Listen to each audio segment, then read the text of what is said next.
People of the world, welcome to Marketing as a Foreign Language, episode 245. Oh, it's going to be a good one. We're going to start with the social media news of the day. Did you know that Google is unveiling the first folding Pixel phone? It's apparently still on track for this 2021 glorious year. It's basically a smartphone that's a flip phone. Whack! Just like that, which is a bit ridiculous, but also kind of cool. Twitter may be close to launching super follows as new research shows what it could look like. I've talked about on the show before that I am not too bullish on Twitter, but I'm beginning to change my mind. A lot of these social media platforms are finding inventive ways to drive revenue. Super follows would be one of those things. I don't know if you knew this, but Facebook is until 2023 giving folks the opportunity to earn all of the streaming revenue. Alejandro, shout out to you in chat. What that means is if you're on Twitch, which is a Jeff Bezos owned company via Amazon, and you're a streamer and someone subscribes for $5, you get about half of that, $2.50. Facebook is saying, hey, look, we're going to give you the full $5 until 2023. They are trying to take a lot of market share away. Final news piece before we introduce our incredible guest today is Biden revoking and replacing the Trump ban on TikTok and WeChat. In previous episodes, we talked at length about how Trump and TikTok were battling one another. They're still not completely out of hot water, but TikTok, I do believe, is here to stay. I did my first TikTok just yesterday, believe it or not, and I got over 500 views and 38 likes. Thank you very much. On the show today, we have a Penn State graduate. Oh, she's smart, ladies and gentlemen. She is currently the Chief Content Officer at Pulse Athletic Apparel. She's a creative. She's a poet. She is a first-time interviewee. So, ladies and gentlemen, it is going to be good times. Ladies and gentlemen, welcome to the show, Paulina Cajigal. Let's go. That was the best introduction I could have ever asked for. Thank you. Paulina. Hey, Brad Hess in chat. Thank you, Brad. Brad writes, I really like the news update before the interview. And I really like Brad. Do you know what Brad's number one quality is? How awesome he is. Number two is he's tall. Paulina. So you, as the Chief Content Officer for Pulse Athletic Apparel, do what precisely? Blogging, I assume? Do you do press releases? What's the marketing strategy? Essentially anything that involves copy, I have my hands in. The Chief Content Officer title is a little gratuitous because it's really just me doing everything. With a team of 4,000 employees. But yeah, so anything on social media, I manage our socials, I do our press releases, I do our, crafting our elevator pitches and creating decks when we are, presenting to VCs and things like that. Basically, and if it's content, if it's copy, it's me. Right. So are you actually writing the content, or are you outsourcing it to a writer and then editing it and getting it on the site? It's me. I write it, I source it, I interview the people, I create content calendars, I figure out what content is going out every month. And it's like another full-time job on top of my full-time job. Yeah, I get that. So let's talk a little bit about lives, TikTok, Instagram. So when we say content, we're talking about the whole shebang, right? Well, mostly writing based, but the video content, we try to generate from user generated content, and we have a few brand ambassadors that help provide us with photos and videos and things like that. Sometimes though, Krishma, she's the founder and CEO of Pulse Athletic Apparel. She and I will go out and take photos of the products and of us actually in the products and creating those types of content. So let's talk a little bit about SEO. Are you keeping an eye on where you rank for certain terms? Is that under your purview?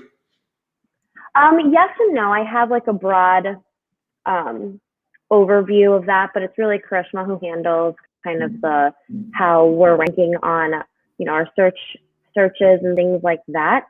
For me, it's really concentrating on the social media aspect of it.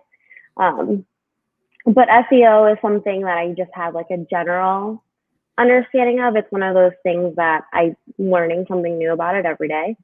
Mm-hmm. So you obviously have a lot of photos at your disposal. I assume Pinterest is a big deal for your company. Am I wrong? That's actually something we are getting into. We're really concentrating on Instagram the first, few months, and even now, we get a lot of our traffic from Instagram. And Pinterest is something we're exploring, and we definitely see the value of it. And it's really surprising to see how many brands are on Pinterest and generating not only, leads and sales from it, but just engagement in general. So it's definitely something we're looking into. Yes, I would be happy to help you with that. So I had a website called whateverydogdeserves.com, which was an experiment because I wanted to see outside of the B2B space, which is where I find myself all of the time, which is so boring and so not viral 99% of the time. Like, hi, I do marketing for a small business. This is not the same as a scrumptiously cute little corgi. You know what I mean? These are two different worlds, or like babies, or what you're doing, which is apparel. It's way sexier. It's way more interesting. And so I was like, I'm just going to do dogs and see if I can blow it up. And we were getting like 1 million impressions on Pinterest. Like it was not hard to get a lot of reach. And what I learned is that if you create a long form blog, 1,000 words, they say they throw in like 20, 30 pictures, you can link all of those pictures from Pinterest to that specific blog post. And every time someone repins that picture on Pinterest, which they are way more likely to do than to hit the share button on Facebook, repinning is very normal. It's ubiquitous. It's not like they feel like they're giving up their firstborn to hit the repin button. Then what you're doing is replicating that link, and that photo is understood by Google's API, which can see photos. Does that make sense? So number of links, the actual image itself results in ranking in Google for some of these terms. We ranked for dogs that don't shed, right? I did a blog post of like 100 dogs that don't shed, ... much. And so there's a lot that you could do on Pinterest that would generate a ton of traffic, but it would also get you to rank in Google. So it's a 2-for-1. And what was the other thing I wanted to say about that? Pinterest is the second largest referrer of traffic outside of Facebook. So there's no other website on the planet other than Pinterest that gets more people to click off of it and onto your website than Pinterest. And so when you were ranking for Google, were you on the first page? Yeah, it was number 1. We ranked number 1 nationally. Yeah, we ranked number 1 nationally for dogs that don't shed. And so we were getting like 300 to 400 visits a day. And it would go straight to the blog post. And the blog post was just like 90 pictures. It was the breed and then a Wikimedia Commons. So we did it the right way. We didn't just steal images, like the image of that dog breed. And it was just alphabetical. And you just, and what happens is when you create a post like that, it's gigantic. And so people just scroll and scroll and scroll. So time on site is so high. And then when you finally get to the bottom under the little Pinterest share, it was like 26,413, because every time someone would repin on Pinterest, it would show up in that little share bar on the bottom of the blog. And so it just looks like this spectacular. So we saw that and we put that under the top of the post. So the second people saw it, they saw the list, they saw these incredible social media numbers, and then they would just spend forever on the page. Yeah. That's so interesting, because it's at its core, it's such like a sweet post of 90 pictures of dogs, but it does provide value. Those are things that people are looking for. Yeah, people want it's the comprehensive list of dogs that don't shed much. So I don't know what the equivalent would be in your world. I'm sure listicles are like constant, like XYZ summer fashions or shoes that are good for tennis, or I don't know. Give me examples. Give me some headlines of content that you write. Well, so Pulse is very much about like wellness and living your life in a way that is very intentional and authentic. And a lot of the content that we've been putting out has been inspired by our brand ambassadors. One of them is a yoga instructor, and she, gave us a few tips on how to, stay intent, like in your intentions, and kind of combat the effects of lockdown and your mental health. We had another brand ambassador who was the inspiration for our partnership with the American Heart Association for I American love Heart Month. that. Yep. And he really he got involved with it after his own journey with his heart health. And we made a feature on him, and it kind of turned into a whole month-long partnership of where we were providing content and resources for heart health and kind of information that people don't think about, because here's someone who is young and healthy but dealing with these issues, and kind of bringing that content forward and that information forward and bringing it to a wider audience, and trying to get people to think about things that they wouldn't normally do.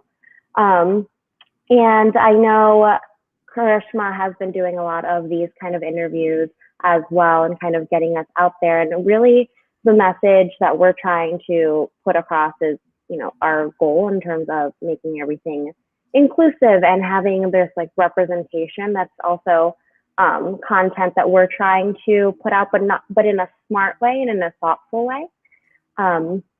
We also have some content with our brand ambassadors, and we've partnered with a lot of yogis and dancers, and providing clothing that helps them move. I think they are an athlete kind of sorts that often is like underrepresented in the fitness and wellness industry. Are you talking about yogis or dancers? Because those are two very different things. And when you say yogi, okay, and when you say yogis, are you talking about people that practice yoga? Yes, we have a few yogis on our brand ambassador team. Some who are instructors as well. Okay, because when you say yogi, I envision like a 72-year-old Indian man who is like in a mountaintop, who's enlightened, and he has like a sparrow sitting on his shoulder as he eats rice. That's what I think of when it. You know what I mean? That's by people who practice yoga. Okay. Then. Okay, guys. So like strip mall, Starbucks. I kid. So all right. So yogis, got it. So what's interesting to me about your marketing strategy is that I don't want to say it relies heavily on, but you've definitely gone by way of influencers. You say the word brand ambassador. In my experience, those relationships are not cheap. A lot of these folks with legitimate reach charge a pretty penny to access their audience. Are you comfortable sharing any numbers or your experience with these folks, kind of what that's like to get somebody? Because obviously they want the money, don't get me wrong. I mean, they're not doing this for free. This is how they pay their mortgages. Has it been more expensive than you thought it would be? Do you get good return on investment? How do you measure that return on investment? So actually, we've been very fortunate to partner with both brand ambassadors and influencers who provide their time for free. Oh, how have you done this thing? What strange witchcraft do you know that I don't know? Well, free is a relative term. We do like our influencers will, exchange like a free product for a post, or our brand ambassadors. We've really connected to them. They are friends of ours who are just willing to help us, and they're like kind of in this health and fitness space already. And in terms of influencers, Karishma has really been a big connector in terms of that. Her background is in biology. She's got a master's degree in entrepreneurship, but she's actually also going to med school. Right. Sure. So she lacks ambition, and she's generally a couch potato and lazy. Got it. but so she, connects with influencers, and we've been connecting with doctors, primarily like nurses, people in the healthcare industry. And she kind of has really just been connecting with them on a personal level and kind of telling her story, Pulse's story, and connecting to them in that way. And Mhm. I think that really resonates with people, and like people really see what Pulse is trying to do, and they believe in what we're trying to do. And so we've been fortunate enough to align with people who see our vision and want to help us. Yeah, it And just it's sounds like she's a force. And then how keep saying her name, and mhm. I keep hearing Krishna, but is it Oh, Krishma with an M? yes, Karishma with an M. Karishma. Yes. Oh, okay, thank you. Yeah, because I'm familiar with Krishna, the Hindu god. Mm. And so you've got Karishma. Got it.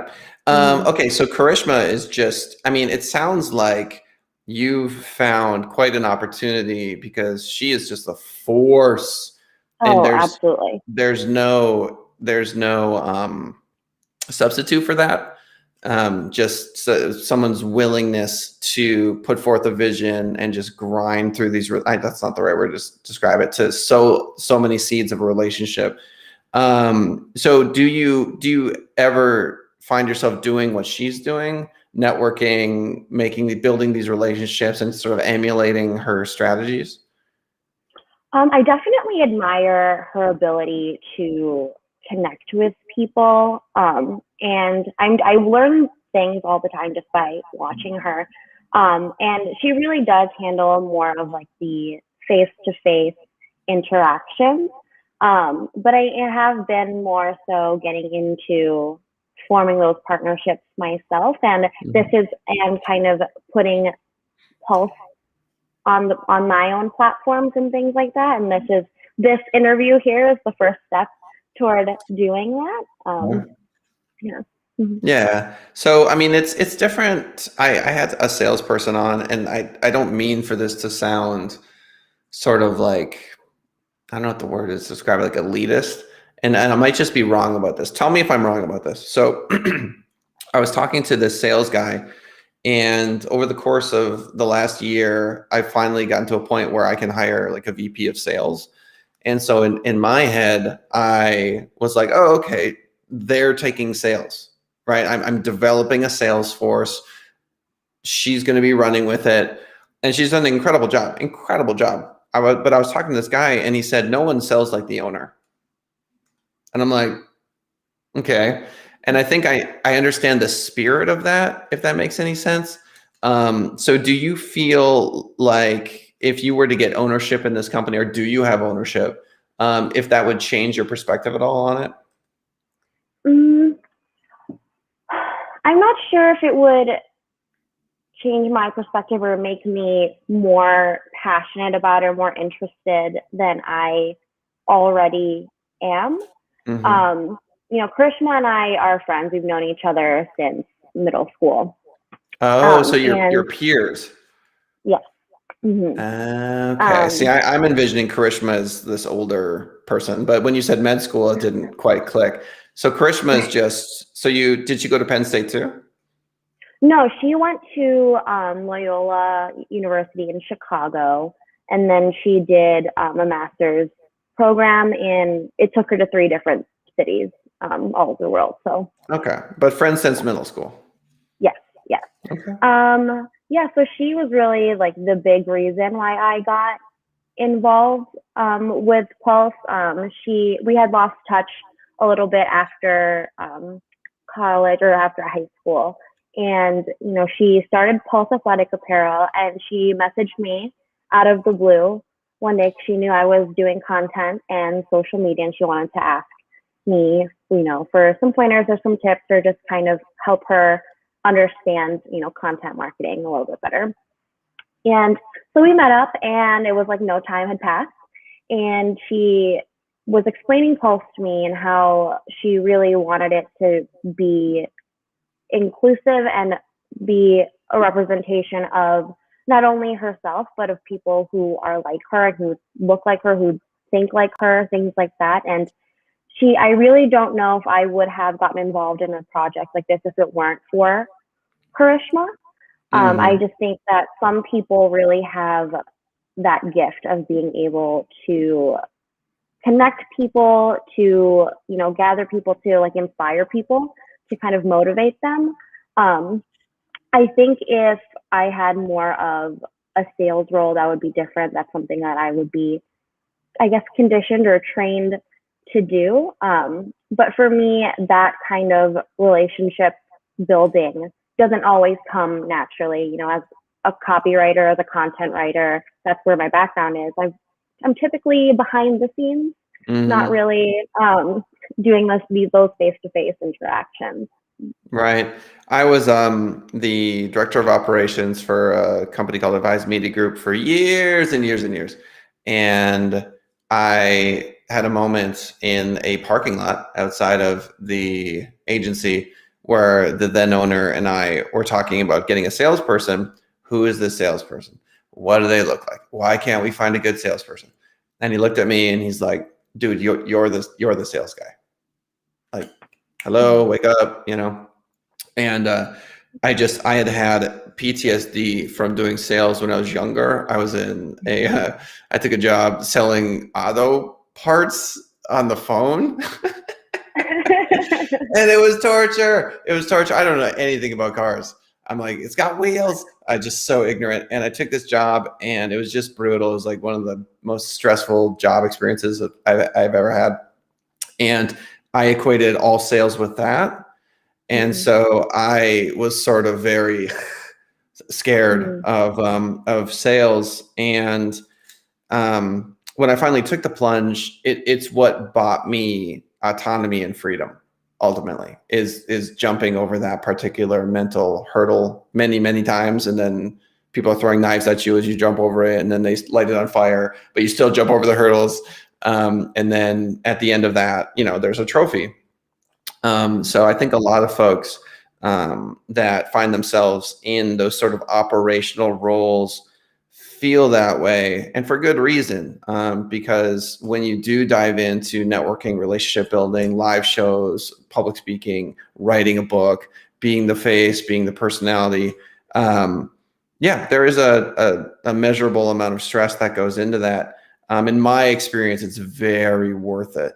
It's a Mhm. worthwhile investment to do that, to literally change the chemistry of your brain so that it reacts differently to those kinds of stressors. So do you see yourself in the future getting to a point where you're doing a lot more of this sort of thing, putting your face out there, selling, networking? Um, if I get over my shyness, absolutely. I do admire people who are able to put themselves out there, and I do wish that for myself. And I know that is something that takes a lot of time and effort. I know, especially for people who aren't naturally that way.